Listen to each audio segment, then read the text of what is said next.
Ere we begin, I would like to offer my gratitude to Masters Thancred and Urianger. 'Tis no small feat to infiltrate the Imperial capital and live to tell the tale, much less in times of civil war. Thanks to them, we may plot our course in full knowledge of how the winds blow in Garlemald. Full glad are we to have been of service. But verily, such dangers as we did encounter pale into insignificance next to those faced by our comrades.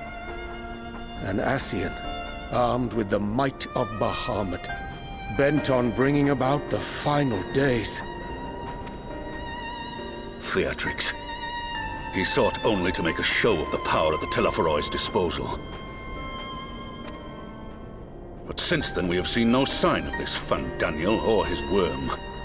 And while we've done what we can to bolster our defenses, there's no telling where he might strike next. Whenever and wherever it may be, we must use the intervening time to learn more of our enemy. 'Twas with this in mind that we dispatched scouts to investigate the towers.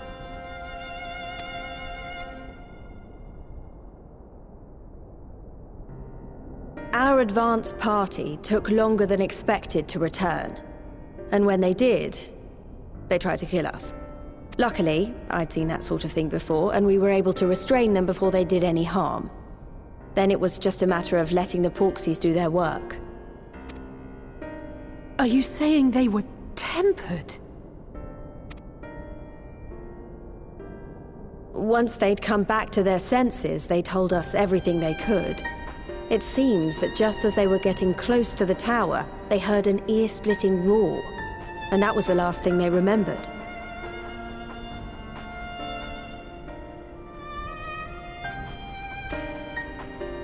But what worries me most is what they were saying right before they attacked.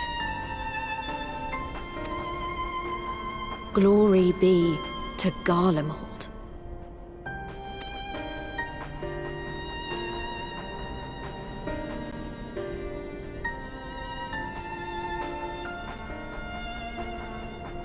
The Tempered have heretofore ever been thralls to primal entities. Yet these hapless souls were compelled to accept a nation as the object of their devotion. This calleth into question all that we know of the condition. Would that the unsettling news ended there. Alas, there is more. Following the earlier reports of missing Amalja, we have learnt that other beast tribes have suffered similar losses. And we now have reason to believe that the abductions are connected to the appearance of the towers.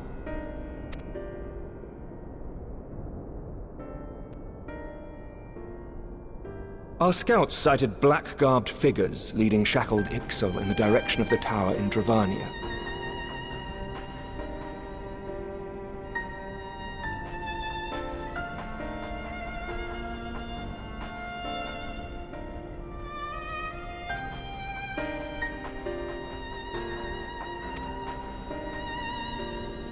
The Temple Knights were able to intercept them before they could reach their destination, liberating the Ixal and apprehending their captors, each of whom was found to be equipped with Garlean arms and armor. So the Empire is the common thread. With the support of Xenos, it seems likely that Fandaniel has rallied a faction of the splintered Garlean army to the banner of the Telophoroi. Lord Hien reached the same conclusion when I shared our findings with Doma. The plan had been to march on Garlemald from the east and west in order to force a peace treaty. But the situation has changed. Dealing with the threat of the towers must come first.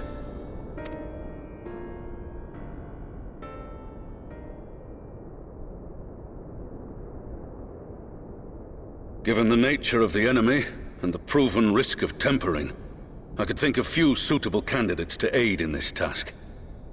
But I am confident in my choice.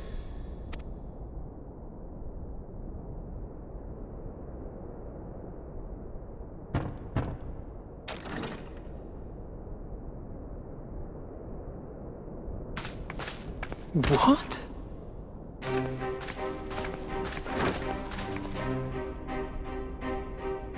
Resistant to primal influence as they are, they can investigate the towers without fear of being turned.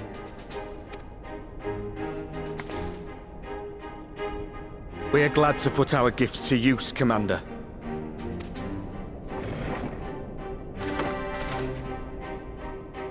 Gifted or not, going behind enemy lines remains a perilous undertaking. But we must know more if we're to strike back at our foe. I'm counting on you. If it would give us the upper hand, I'd do it 100 times over. We won't let you down. That concludes the briefing. You two, make ready and join your escort. Are you certain about this, Arenvold?